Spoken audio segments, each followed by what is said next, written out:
Welcome to Sababoosh, the podcast of Milk and Honey. I'm your host, Jake Gillis. Join me in learning about Israeli culture from its movers and shakers. Connect with the Israel you love, or soon will.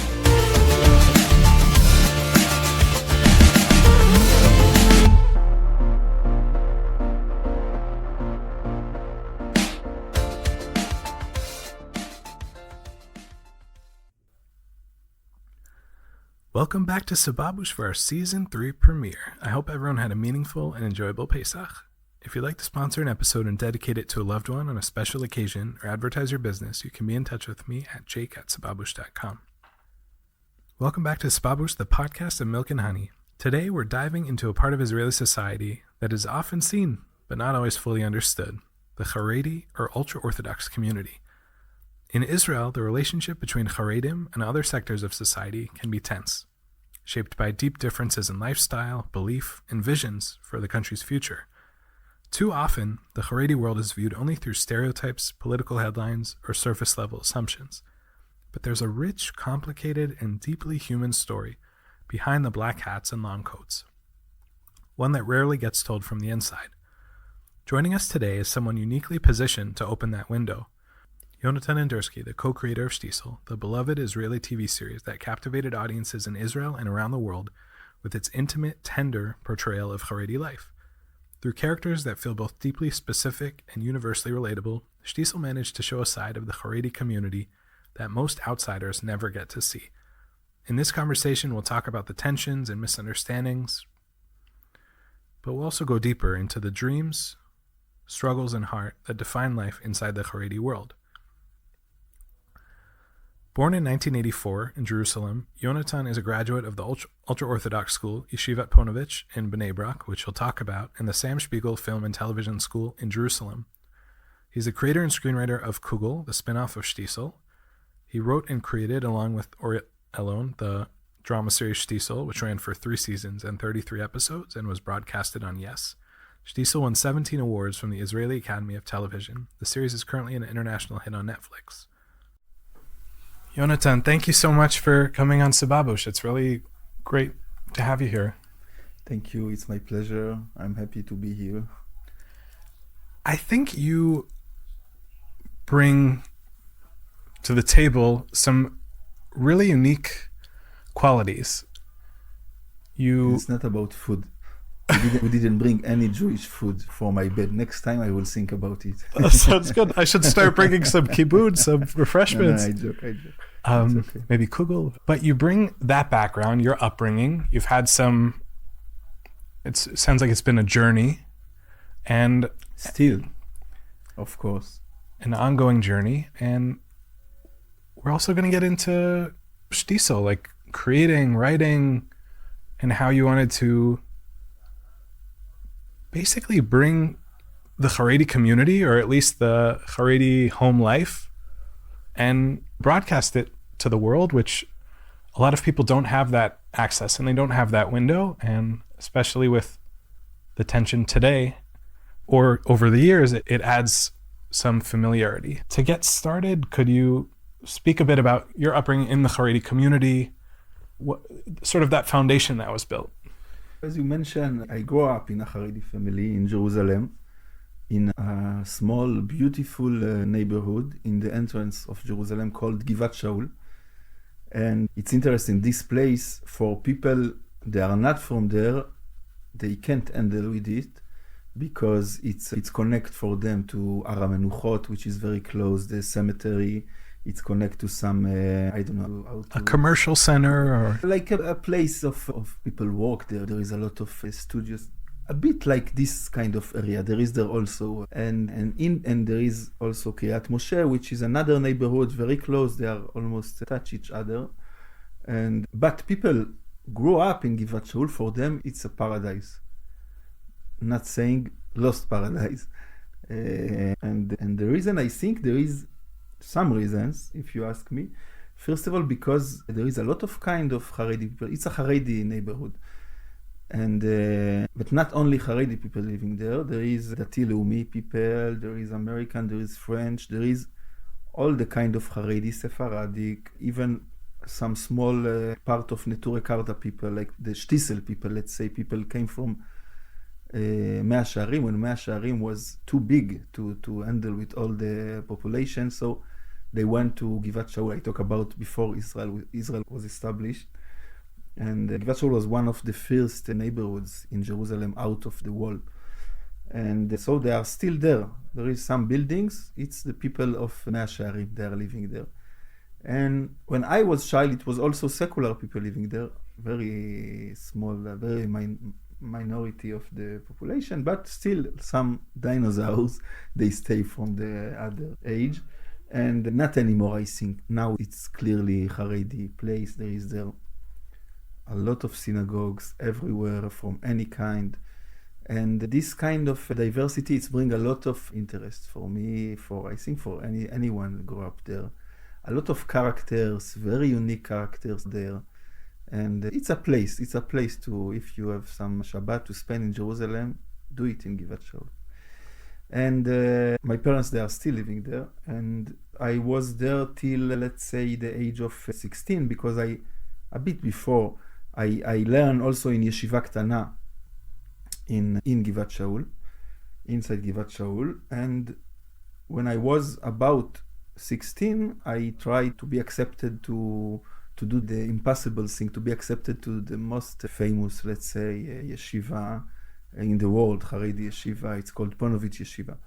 And it's, let's say, like the Harvard of the yeshivas, we can say it. And it was not easy to think about it, because when you go to Ponovich, you need to go through a lot of exams. You need to convince them that you deserve to be part of this highly place. And so I took myself very seriously. From 15, I stopped with all the games, all the books that I was reading, the friends. I just devote myself to learn, to be ready for the big moment. And finally I did it, and I was accepted to the yeshiva. I was there for 3 years, the toughest years of my life, but also the dearest, the precious. I will not give up on any moment of these years. It was tough because Ponovich is a tough place. I did a documentary movie about this place called Ponovich Time. I think you can find it on Amazon to watch. And so there is there almost 1,000 students. All of them, they look the same. They come from the same motivation. They want to be the next. In my time, it was Arav Shach. He was the biggest leader of the Haredi sector. So to be the next Arav Shach. And you come with this motivation, because anyone come to Ponovich, you come with this motivation. And then you are there, and you got that there is 1,000 people, they want to be the next Rav Shach. It's not so easy. And you need to be good to push yourself. You need to have politics skills. You need to be not shy. I was not good enough for Ponovich. Let's say the truth. I got it very fast. And still I was there for 3 years, and then I left the yeshiva in one cloudy evening. And I left to Tel Aviv to search my path, my new desire. I didn't know what it's gonna be. And then life. I went to learn in a cinema school in Jerusalem. Actually, I came back to Jerusalem to live there. I came back after 5 years of studying a bit more to Tel Aviv again. And from there I am in Tel Aviv.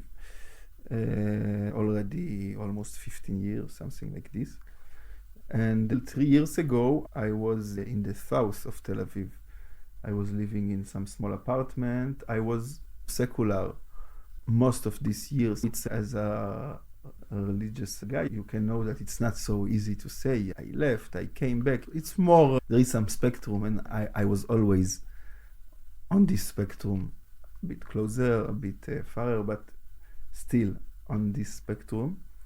And 3 years ago, something like this, maybe a bit more, I met my wife. She's French. She came here. She did Aliyah. She's from traditional family. And together we found ourselves back to my roots, to our roots, let's say. All of us coming from some shtetl. It can be a shtetl in the Eastern Europe or in the in North Africa, not matter. We are always, the shtetl is inside us, if we want or not. You started by saying that your upbringing in Kiryat Moshe was a paradise. In Givat Shaul, sorry, which is next to right in Givat Shaul, that it was a paradise. And it's a sensitive subject because Kiryat Moshe, it's the sister of Givat Shaul, and it's the not friendly sister, because I'm joking, of course, but Kiryat Moshe, it's more the kingdom of the Dati Leumi in Jerusalem. Can I say, if I can say this? And of course, there is no tension. It's just it's just good for a story. Like, they are friends, they pray together. There is a lot of Dati Leumi. They pray in the synagogues, in the shuls of Givat Shaul. I guess not the opposite, but but if someone from Givat Shaul, you will tell him you are from Kiryat Moshe, he will stand up and will say, no, you did a mistake. I hope to never make that mistake again. I'm glad to have the education. So it seems like a very positive experience. And you mentioned that in yeshiva, it was very tough, but you said they were the most precious years of your life even. So it doesn't sound like after yeshiva, you were really like rejecting your Haredi lifestyle or upbringing. So I'm wondering, at what point did you have the idea for Shtisel and have this desire to offer this window into the lifestyle that you're familiar with? Or it's true that never I left really the Haredi world. It's true because I think I wanted to say any artist, but I would say any human being. You can't leave the place where you grow up, like you can't leave your home. You can't come back to it also, as Thomas Wolfe said, but in the same time, you can't leave it. All your life, this is what you have. This is what always, the basic material of your life, the place where even people, they had not easy childhood, but there is some paradise to find, to miss, to some small moments of where we became who we are. It's our rosebud waiting for us to find it. I never left really the community. I was not practice, let's say, as my father was a dream about, but I didn't go for long years. I was living without yarmulka, kippah, and I was not living Haredi life.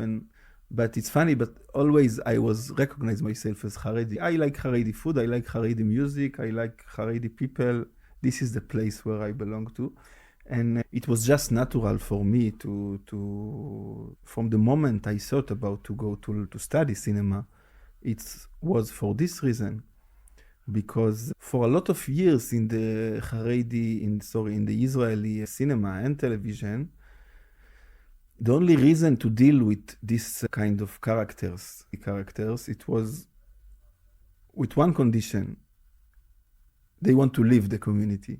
You will see, and you will check one by one, most of the movies, the TV series that made about Haredi sector, there is some guy or a girl, they are part of the community, but they have dream, they want to break the walls. There is this cliche to go out, like it was there was a feeling that people there, they are just waking up in the morning and they just think, how I gonna be out of this ghetto, how I gonna manage, which is, sometimes it's the truth, as we know, of course, but it's not the reality, because most of the Haredi people, they are happy to be Haredi.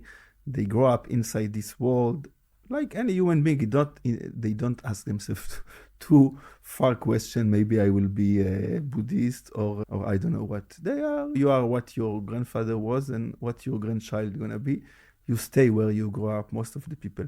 So it was my dream, my desire, my goal to portray a life, a real Haredi life, without to put the main conflict of the characters inside this position, if they're gonna leave the community or not. But I think if you ask me about if I will try to put the finger on the moment where the idea of Shtisel was born, and I guess in another time I can say another story, because there is a lot of moments of this kind of a giving birth. And Of course, part of it was also together with my partner, the co-creator of Shtisel, Orielon. We created the series together. And but if I have some story about it, it's through my studies at Sam Spiegel Film School in Jerusalem. For one of my short movies that I did during my studies, I had to record some sound that was missing. It was a scene of Brit Milah. And I had to find some record of a real Haredi Brit Milah with the Moel, how we say the name of the baby, and etc., and all the prayer, and like it was in my mind, it must to be the real thing. So I say, okay, very simple. I took some jacket from my parents' home, the hat I had kept already from my days in the yeshiva, and I went to some Haredi. I took the bus. I went to some Haredi neighborhood in Jerusalem. In Jerusalem, you can go by the bus. You move in 2 stops, and you do traveling in time of a centuries. It's not you go from some to, let's say, a modern Jerusalem in 1 second. The bus just doing 1-2 stops.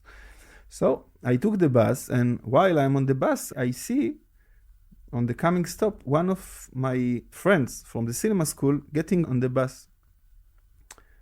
And I was dressing as a Haredi, as I mentioned. I look at him, he looked at me, but he didn't recognize me. But more than that, it was a feeling he don't really see me. I was transparent, not because some alienation or not because he had something against me, of course, just he didn't see me. I was one of tens or thousands or billions or I don't know, this kind of people. They dress the same, they look the same, they are always the same, so we don't care about them. And it was tough feeling for a second, but also nice to hide yourself in this kind of, to be again in your skin, in your natural skin, let's say. And I think it's one of the moments that gave birth to the feeling that I must to do something, to tell a story about, to bring these stereotypes that we used to know them as stereotypes on the screen, in life, on the newspaper, every time. It's like just some stereotype coming. There is no human being there. To bring the human being, and the only way to do it is to tell their stories. And shortly after, I met Elon. He just published a beautiful novel, let's say. It's not really a novel, it's a more short stories, but there is some connection between the stories, so it's a novel. It's called Amofa Anistar. I don't know, in English, I guess the hidden performance or something like this. Or the hidden show. And I was reading it, and just by chance I met his cousin, and he did some between us, some matchmaking. And we met, the first time when we met, it was in a restaurant in Jerusalem, in the Haredi part of Jerusalem, Geula neighborhood, called Shtisel. And this specific branch of the restaurant not exist anymore. There is the original branch in Bnei Brak, 2 branches actually, but not in Jerusalem. But we were sitting there on some piece of potato kigel, we're supposed to say, and we start to talk, and we talk about some plans, what to do, how to do. Like it was clear we want to do something together. What we say, not matter what we're gonna do together. If it's gonna be a series, a movie, or a kiosk for sandwiches, we're gonna call it Shtisel. And we start to work on it. And shortly after,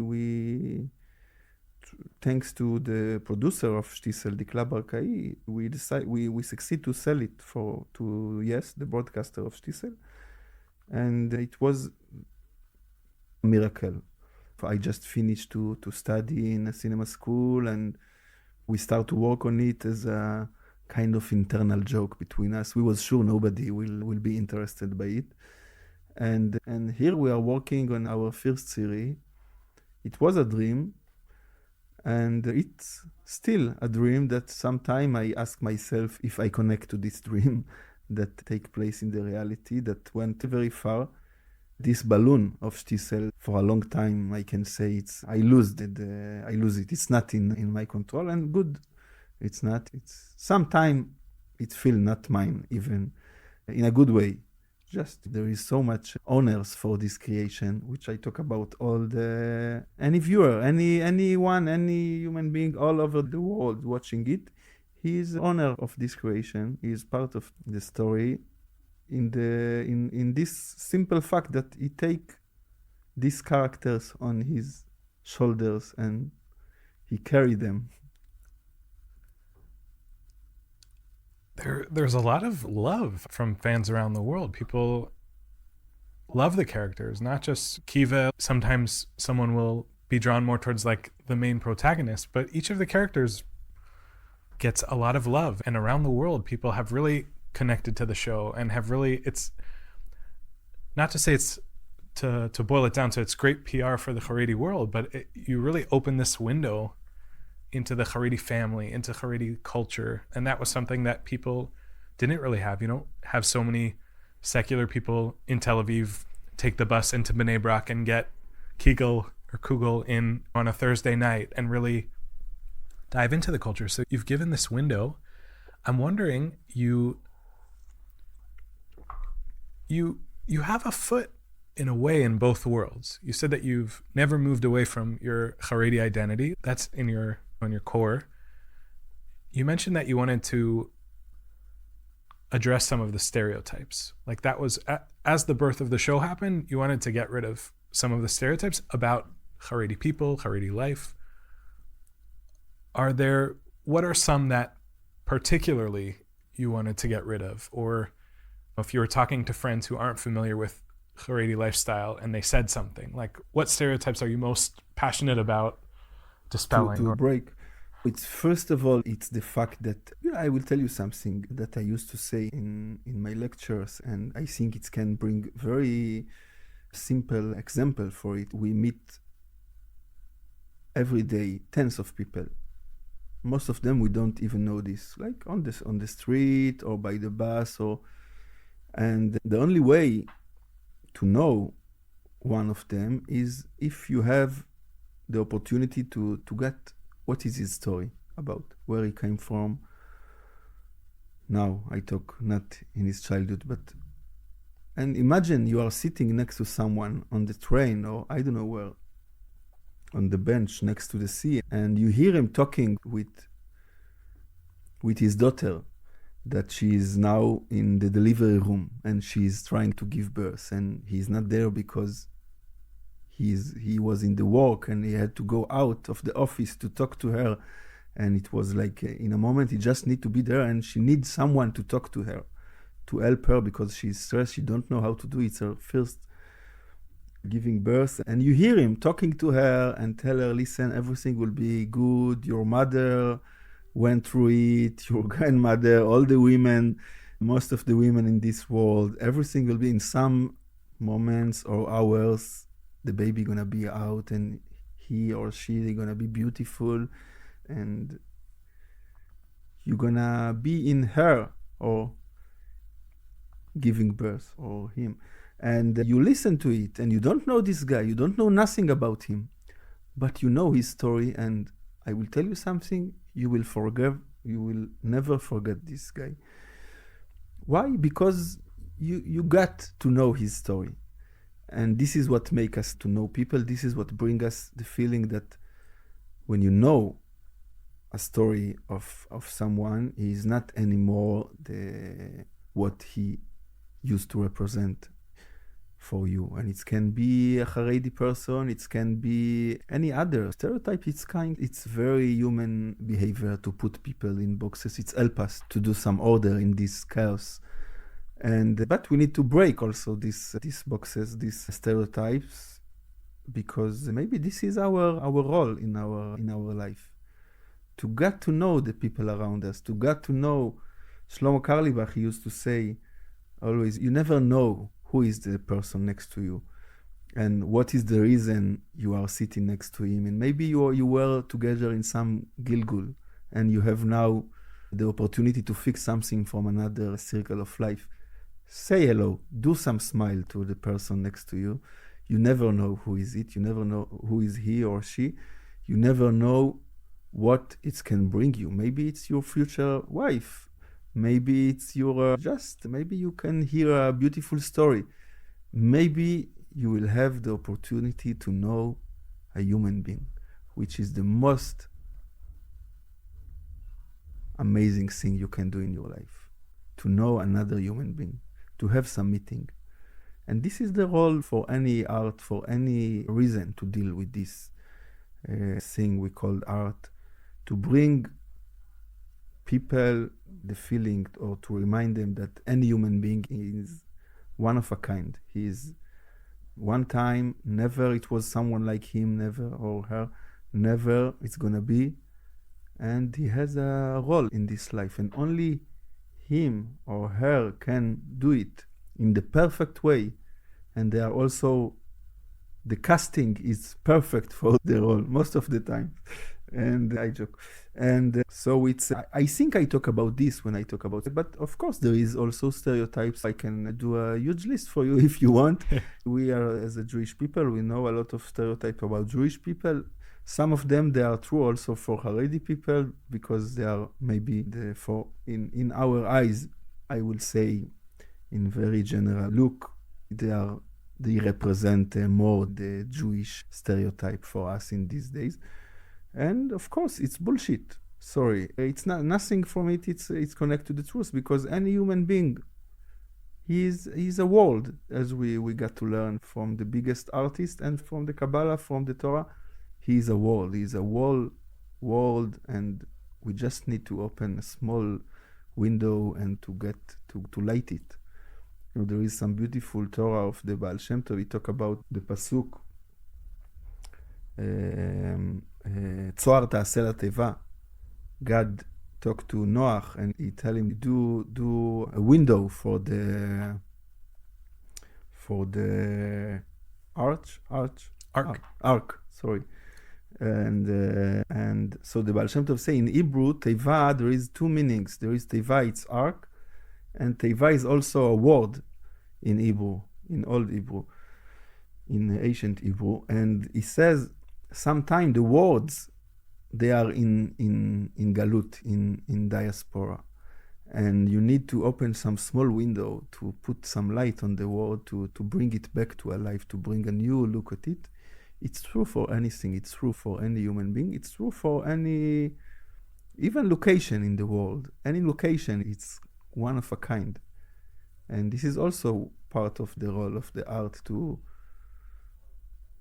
take us, when we see a scene on the cinema taking place, let's say in Luna Park, like in some this kind of a place, and to remind you the first look you had as a child on a Luna Park, with the beautiful lights, with all the things there, and to forget the noise of the children when you need to run after your children, and to get the first look on it. And good art can do it, and good viewers can see it, which is mean anyone. Those are powerful words to live by. With that idea of the window and treating people as individuals and engaging with people,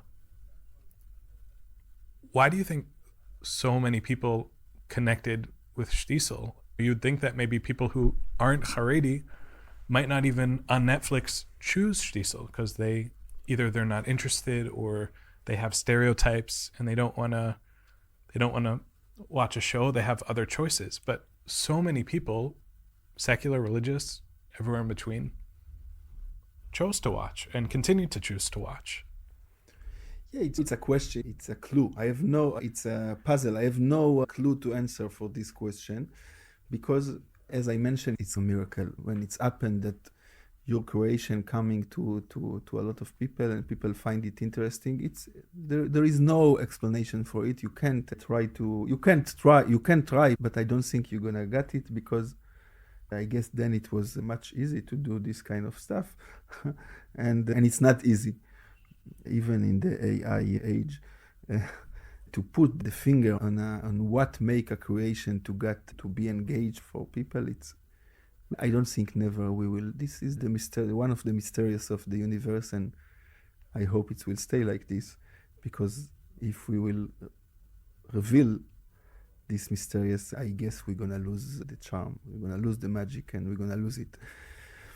And so I can't answer for this question. I can tell you what I hear from people. And what I hear is that people telling me when after they watch Shtisel, they got to know that they see themselves in these kind of characters, that they are maybe the most far from their life. And I don't talk about even Jewish people. Just yesterday, by chance, it was some event, and I met some ambassador that came to Israel from some country, not matter. And he told me something crazy. He told me that him and his wife, and they are not Jewish, they don't connect to anything about Israel. And they didn't know they're gonna be ambassadors here.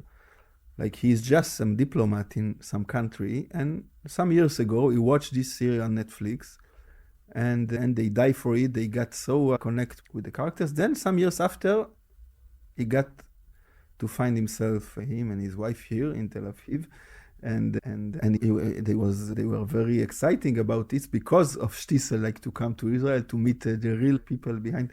So what make him, I think, when I think about this guy, what make him to connect to these people, that they are maybe the most people far from his lifestyle, the more far from his believing, and still to try to watch them and to follow their story.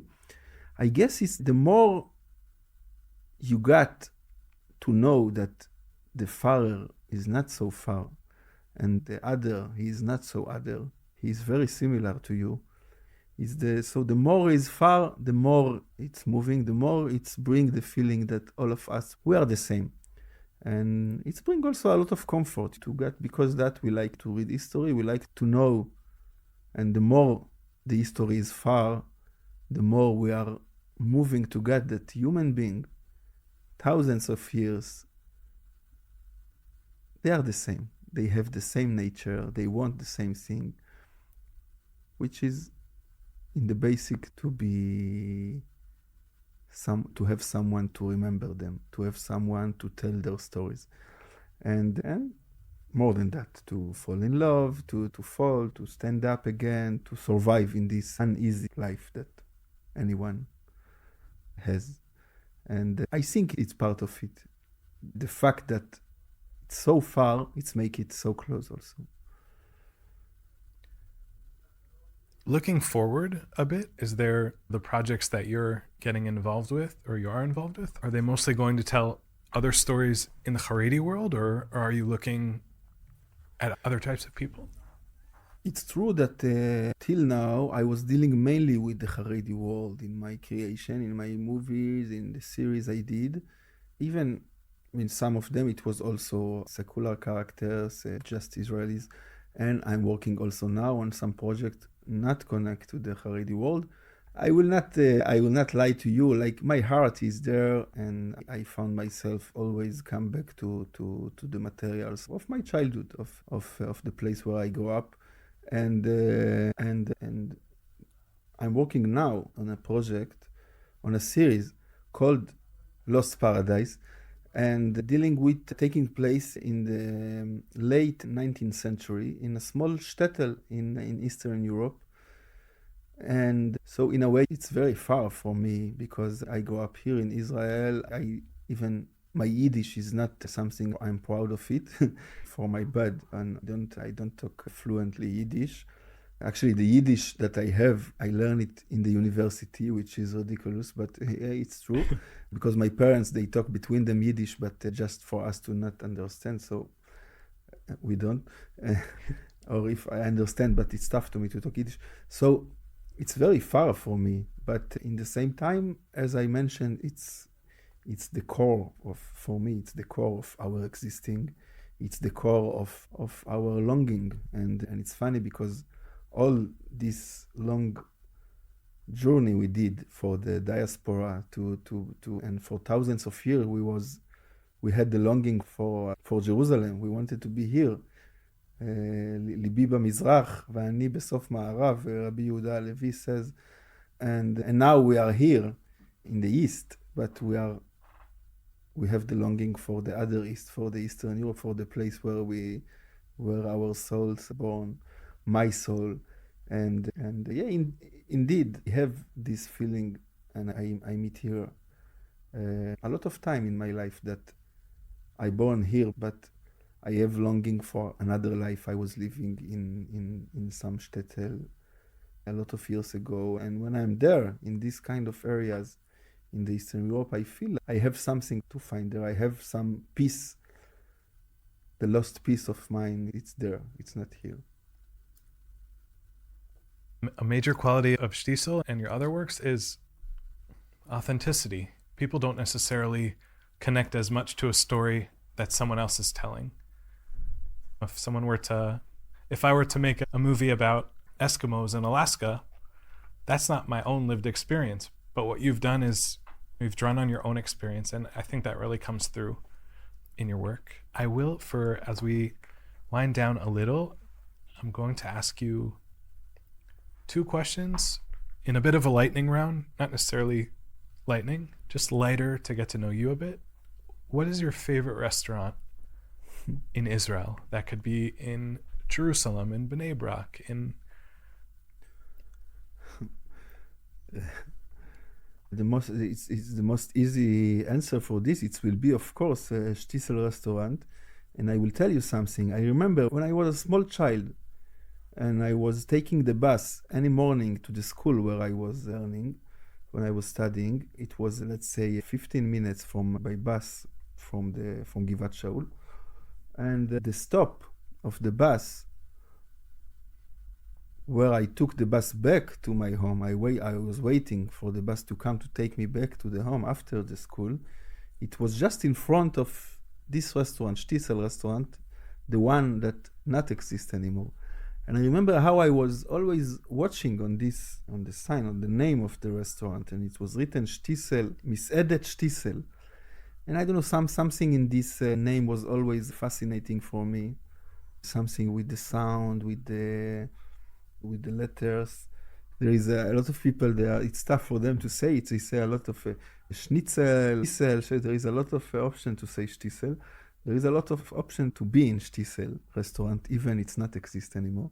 And one of it is to write a series called Shtisel. And it's just symbolic that this place not exist anymore, because as my childhood home not exist anymore, because my parents, they are not living there and they left for another building 5 blocks from there, but not in the place where I grew up. And it's symbolic because this is what we are trying to do all our life, to come back to the place where we grew up. If we are conscious about it or not, this is what we try to do. And it's tragic because we can't do it. We can't come back there, even it exists, because always you are not anymore the same person was left this home, and the home is not anymore the home you left. So even if you will make it, it will not be back home. But this is our, as a human being, we want to do what the impossible, and we want to be again in this restaurant that I never was there. I never eat one noodle. I talk about my childhood after I was there, but it was another restaurant, as I said. But to be there again, to be the small child in front of this restaurant, to look at this sign and to try to say it in your mouth, to try to repeat on this strange name, Shtisel, which actually originally the name of this family, it's a family name. The name is Shtiesel. But it was written in Hebrew, if you want to say Shtisel, you write it with 2 yud. It's written with 1 yud, so never I knew it's Shtisel. I read it Shtisel. So for me, it's still Shtisel. And indeed, for no any question, this is the place I like the most, the restaurant. And the last question, favorite vacation spot in Israel? Spot, like a place that you like to... I thought spa. That could be your favorite spot. It's one of the location of the new series. Kigali deal with some spa, Schwitz, as they call it in the Hasidic world. And vacation spot in Israel. I will repeat on myself. It will be a place that not exist anymore. It's the place where my grandmother and my grandfather, they was living. They was both survivors, Holocaust survivors. They came to Israel after the war. After the world was destroyed, after the war, and they came here. They met here actually. They was in some Olim camp in next to Haifa, in what we call today Kiryat Ata. It's a small city next to Haifa. In the other day, they was called it Kfar Ata. They came there. My grandfather, they used to say this story. I have no idea if it's true or not, but in the first days when he came here, he was going anywhere with a mattress. He was afraid that he will not have a place to sleep at night, so he was taking his mattress to anywhere. And I can identify with this fear, with this need to have your mattress next to you. And they had a beautiful, after some years there, they have a beautiful home. We used to came for vacation in the summer in Kfar Ata and in Yehuda Halevi Street. Look how everything is connected. And yeah, it was a beautiful place. It was a two floors home, and the first floor it was some garden there, and not floor, just the home was on Al Amudim. It was built on like pillars or stilts. Yeah. So downstairs it was nothing. It was just some small balance to like for the children to do balance. You call it? What, like when the children they got a swing, or I don't know. Like you sit on it and it goes back and forth. Yeah. How you call it? A swing? Ah, okay. Swing. Yeah, makes sense. It was this kind of a thing, and we was sitting there, and it was very noisy because my grandfather didn't put the oil for the metal. It was a horrible sound, but I will pay any price to listen to it, to hear it again. It's a beautiful note to end on. Yehonatan, thank you so much for coming and being on the show. Thank you. It was my pleasure. Thank you. Thank you so much for joining us on Sababoosh for this illuminating exploration of Haredim. Our next episode will focus on the musical sensation Kul Ulam. I'll be joined by its co-founder and CEO, Michal Shachaf. Stay connected with us on social media. Be sure to follow Sababoosh on your podcast listening platform to get the latest episodes. And don't forget to visit our website, sababoosh.com, and subscribe to the Sababoosh Substack, where we publish articles on all aspects of Israeli culture. There are currently more than 50 articles ranging from Eurovision to the slang term Sachi. I would also like to ask you to rate Sababoosh on your podcast platform of choice, whether it's Spotify, Apple Podcasts, or another. Ratings really help us extend our reach. Thank you for taking the time to listen, and I hope that you will continue. We have some really exciting guests lined up. We'd love to hear from you. Reach out with comments and ideas to jake@sababoosh.com. Who would you like to see as a guest?